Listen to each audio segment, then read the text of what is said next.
Assalamualaikum warahmatullahi wabarakatuh. Hari ini kami daripada Grup 2 akan membincangkan tentang teori-teori etika dan peradaban. Yang pertama, kami akan memperkenalkan diri masing-masing serta nama matrik kami. Assalamualaikum. Nama saya Ahmad Zikri bin Ahmad Suhaimi dari kelas DTP 2A. Nombor matrik saya 10 DTP 19F1004. Seterusnya saya akan memberi kepada rakan saya untuk memperkenalkan diri. Assalamualaikum warahmatullahi wabarakatuh. Nama saya Ahmad Tayyib bin Ilyas dari kelas DTP 2A. Nombor metrik saya ialah 10 DTP 19F2005. Assalamualaikum warahmatullahi wabarakatuh. Nama saya Muhammad Hamzah Akmal bin Jahri. Nombor matrik saya 10 DTP 19F2004. Okay, Assalamualaikum warahmatullahi wabarakatuh. Nama saya Muhammad Iqmal Shaufiq bin Yusri. Saya daripada kelas DTP 2A. Nombor matrik saya 10 DTP 19F2006. Okey, semua telah memperkenalkan diri masing-masing. Saya akan menerangkan tentang poin-poin yang telah kami cari dalam teori-teori etika dan peradaban ini. Teori yang pertama ialah teori etika, iaitu terdapat dalam teori etika ini ialah teori teleological, teori keadilan teragih, teori egoisme dan deontologi serta teori kebebasan pribadi. Teori teleological ialah berasal dari perkataan Yunani iaitu telos, ataupun bermaksud tujuan, mengukur baik buruknya sesuatu tindakan berdasarkan tujuan yang ingin dicapai dengan tindakan itu atau berdasarkan akibat yang ditimbulkan oleh tindakan itu. Ini bererti tindakan perlu dilakukan sekiranya ia membawa lebih banyak atau bertujuan membawa lebih banyak kebaikan daripada keburukan mengikut yang berkenaan. Teori teleological amat mementingkan hasil akibat sesuatu tindakan. Yang kedua ialah teori keadilan teragih. Teori keadilan teragih lebih mendasarkan kepada keutamaan suatu nilai tunggal iaitu keadilan. Pertimbangan moral menyediakan alasan dan sebab untuk menentukan sama ada sesuatu tindakan adalah betul atau salah dari segi moral.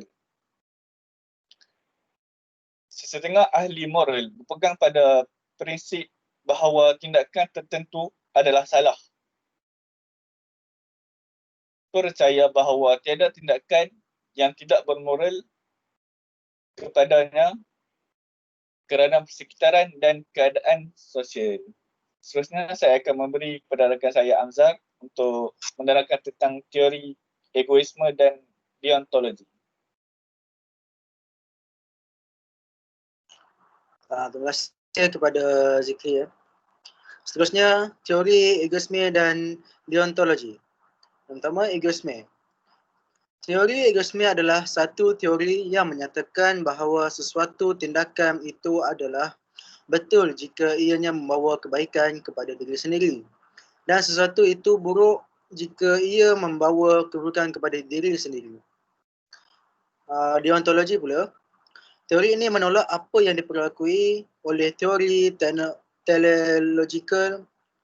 Menurut teori ini, akibat ataupun kesan sesuatu perlakuan adalah tidak dititik beratkan.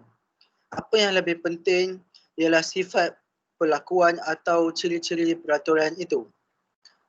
Yang kedua, sesuatu perlakuan sama baik ataupun buruk, benar atau salah adalah berdasarkan moral dan kewajipan moral yang bernilai intrinsik. Poin yang ketiga, teori deontologi boleh dibahagikan kepada dua prinsip utama, iaitu prinsip kewajipan dan prinsip existentialisme. Seterusnya,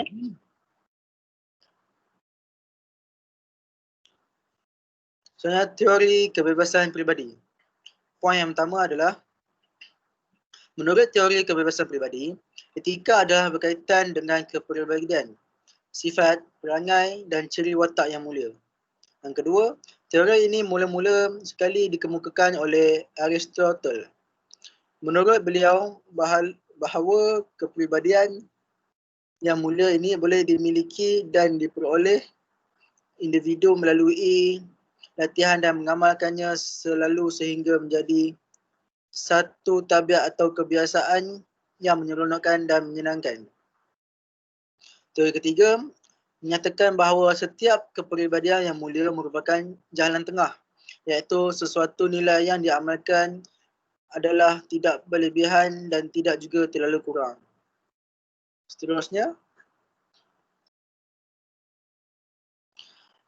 perbezaan antara nilai baik dan buruk dalam konteks peradaban. Yang pertama adalah konteks keluarga dan yang kedua adalah konteks komuniti. Seterusnya saya akan serahkan kepada rakan saya. Bismillahirrahmanirrahim. Saya akan teruskan pembentangan dengan tajuk subtopik perbezaan antara nilai baik dan buruk dalam konteks peradaban. Terdapat pelbagai contoh konteks peradaban, antaranya ialah konteks keluarga dan juga konteks komuniti. Okey, saya akan teruskan dengan konteks keluarga. Terdapat beberapa nilai baik dan nilai buruk. Yang pertama ialah nilai baik, saling terbuka sesama anggota keluarga. Yang kedua, saling bekerjasama antara keluarga, mengamalkan sikap tolong-menolong.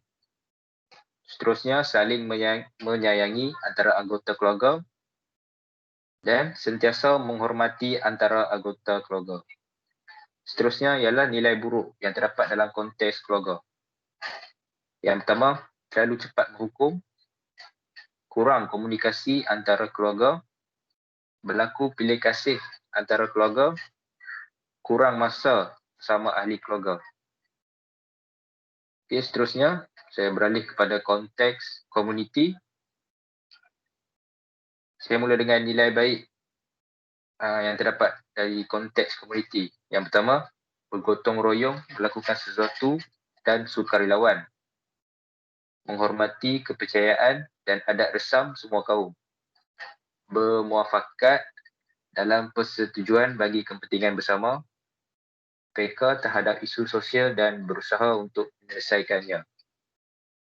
Dan nilai buruknya pula, berlakunya hasad dengki dan buruk sangka.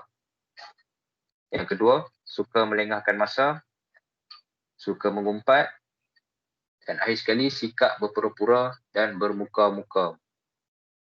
Seterusnya, saya akan serahkan kepada rakan saya untuk menerangkan tajuk yang seterusnya. Silakan.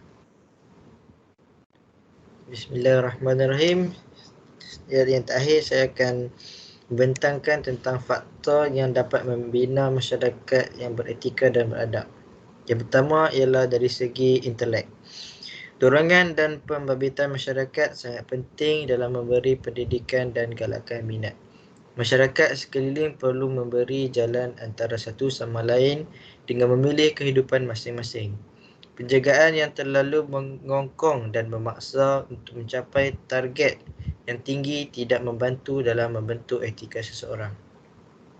Seterusnya,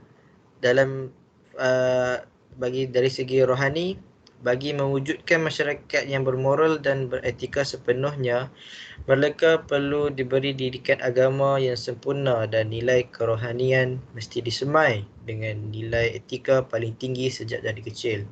Bab kata pepatah, melentur buluh biar dari rebung asuhan yang betul hendaklah diberikan kepada mereka. Agama membimbing setiap orang ke jalan yang benar.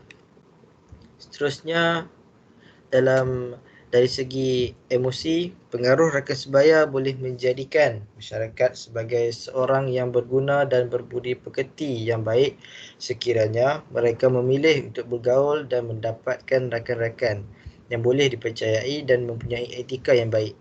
Mereka akan melakukan perkara-perkara yang tidak terkeluar daripada norma-norma masyarakat. Sahabat yang baik adalah sahabat yang saling menegur, saling mengingati serta saling membantu. Dan yang terakhir dari segi jasmani, dari sudut jasmani pula, sukan mampu memupuk perpaduan antara masyarakat, justru dapat membina masyarakat yang beretika dan beradab. Bidang sukan dilihat masih mampu menjadi landasan dalam memupuk perpaduan antara kaum. Bagi Merak Jalanan, ini bukan retorik tapi satu realiti yang baharu. Seterusnya yang terakhir ialah cara membina sesebuah masyarakat yang beretika dan berperadaban. Antara cadangan yang boleh diketengahkan di sini ialah mengadakan suatu mekanisme yang berkesan untuk menilai akhlak sesebuah masyarakat. Ini bermakna mereka boleh sahaja dinilai dari sudut kognitif, malah dinilai juga dari sudut amalan dan penghayatan. Aktiviti-aktiviti berbentuk penghayatan etika dan peradaban perlu diperbanyakkan, terutama di sekolah-sekolah dan tempat pekerjaan diwajibkan untuk menyertainya. Suatu bentuk pengukuhan atau ganjaran boleh diberikan kepada mereka yang menunjukkan nilai akhlak dan sasiah mulia. Dan yang terakhir, pentingkan kesedaran nilai-nilai murni dan budi bahasa dalam kalangan masyarakat. Isu sebegini perlu diberikan lebih perhatian kerana ia mampu memberi impak yang besar terhadap negara.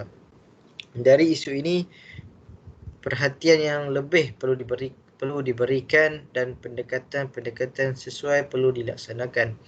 Setiap institusi dan individu perlu berusaha mengekalkan nilai-nilai murni dan sifat budi bahasa mereka agar terus kekal menjadi budaya di Malaysia. Sekian, sampai di sini saja perbincangan kami. Terima kasih kerana mendengar. Sekian, terima kasih.